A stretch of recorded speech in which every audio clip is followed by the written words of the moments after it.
The Dow diving, layoffs percolating, and big name companies like Mickey D's seeing fewer customers buying.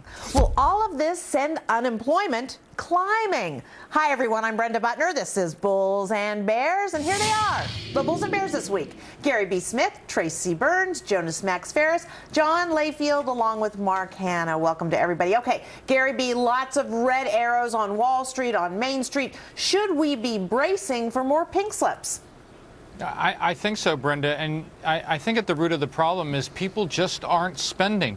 Look at the number of companies, the names of the companies that have announced poor earnings or, at a minimum, a poor forecast. We have Walmart, we have Sears, we have places like GameStop, Best Buy, Gap. I mean, Christmas was really poor, and it's just, I don't see it getting any better. And if it's not getting better, if the consumer is not spending, it's almost impossible for the vast majority of the companies that make up the S&P 500 to grow. And if they aren't growing, they aren't hiring. Simply put, I think we've seen our best days in the past few months of unemployment. I think it starts to go back up. Mark, what do you think? I think that there's a reason consumers are not spending. They don't have the money in their pocket to do so. There's no question when the middle class has a ton of money, they're going to inject it into the American economy. They're going to spend it, and it's going to circulate. And no question it will be a big boost for those stocks, those companies. They can hire, they can, and the reason this is happening is because the recovery we've seen over the past couple of years has disproportionately affected in a positive way the well-off already. And I think most of your panelists will agree with me on this. We've seen the stock market recover. We've seen housing prices go up, but we haven't seen wages increase. We haven't seen the minimum wage increase, for example. We haven't seen this recovery distributed and shared by all Americans. Well, first of all, if we agree with what you say, upper class people do spend, but I'm not sure everybody agrees with that. And John, what do you say? What do you say? Is unemployment going to keep climbing because we're having problems in the economy?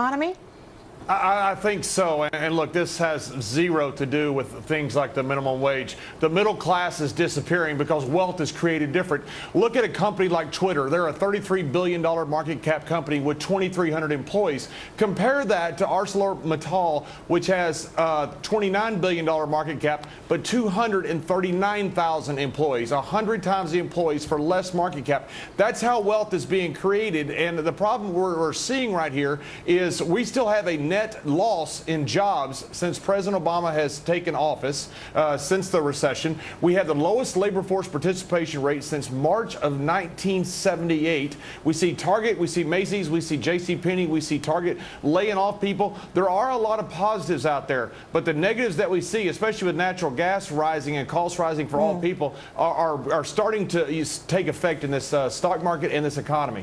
Jonas, John doesn't paint a very pretty picture. Do you think it's going to get any better? Well, I'm not as pessimistic about the situation. I will say if the stock market keeps going down like it just did this last week and we go down like 10%, then I would say, to Gary's point, unemployment would go up because, to our guest point, there has been a huge wealth effect. The stock market had its best year last year since the mid-'90s, and that lifts a lot of boats, particularly at the top. And there's a trickle-down effect in the economy. People spend a lot of money. They feel richer.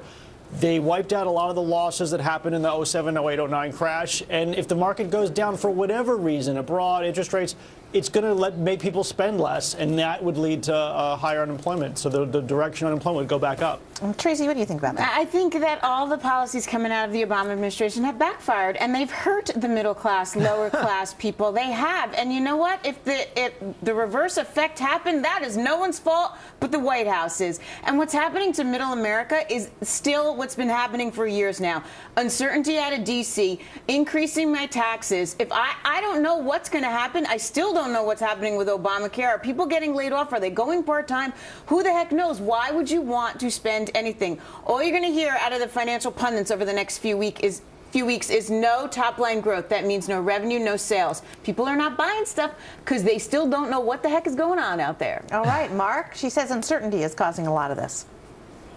Yeah, I have to take issue with Obama's policies being responsible for this. You can't blame them on everything. These are historic trends that have been happening for the past 40 years. We should just blame Bush, Mark. We can blame, no, look, what we can blame is this idea of trickle down, that somehow the rich are putting money back into the economy instead of putting it in offshore accounts or investing it in foreign stocks. Listen to me. This has been, economic inequality is as bad as it's ever been since 1928. You want to talk about historical trends, and we remember what happened after 1928. There's a reason why middle-class people aren't spending money. It's not because of Obamacare and uncertainty. It's because they just don't have the money in their wallets right now. Okay, Gary B., take him on.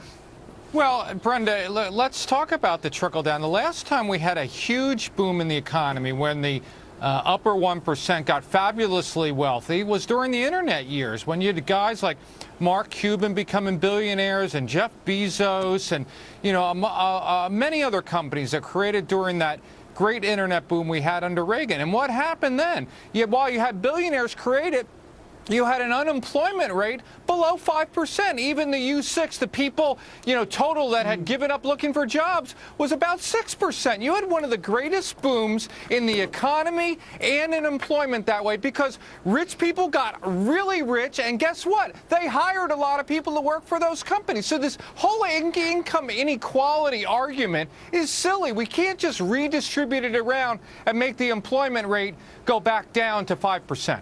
And Jonas, you know, 74% in a recent poll of Americans think that we're still in a recession. If you think it, is that going to basically make it true?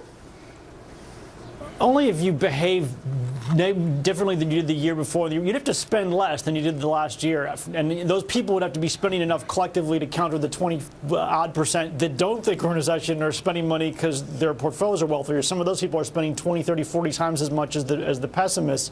But, you know, circling back to what can I tell you? I mean, if the market tanks, it's not good because we have an economy more and more tied to the stock market. And to the original point about the number of employees at Twitter, it's kind of interesting because people are creating wealth with fewer employees, and so unemployment is going to be higher. That's just the direction the economy is going. It's not like 100 years ago where you started an oil conglomerate, you had thousands and thousands of employees. It really can be done on a small amount of people today, and that's where the wealth's being created. So you just don't need the hiring. Even the 90s .com boom, it's fewer employees behind these companies today. But I think part of it too, Brenda, talk to any small business owner, all their expenses are going up.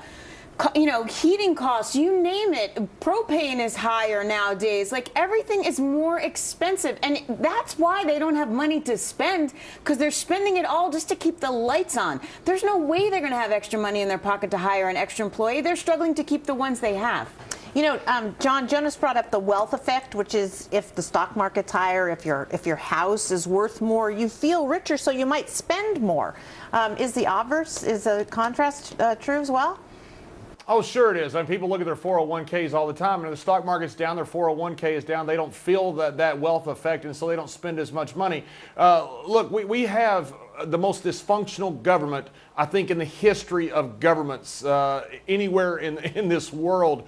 And their policies have killed the middle class. Look, workers went from manufacturing to housing. Those were both, housing was a bubble. Those workers right now don't have jobs anywhere, and there is no middle class. The rich have gotten richer. Poverty is now at almost 50 million people in America, and there is nothing out there from this government or anybody else to help with job growth. Job growth is what we need. But Gary B., the market is still up. In the last 12 months, it's up. The Dow is up some 15%. There was a lot of money made.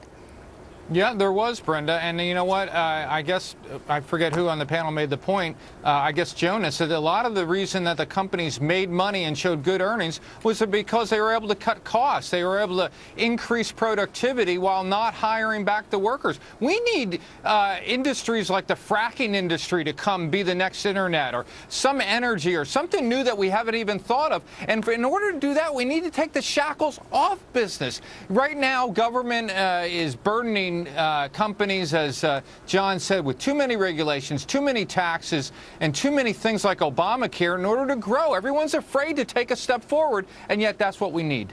Okay, last word. Thanks, guys.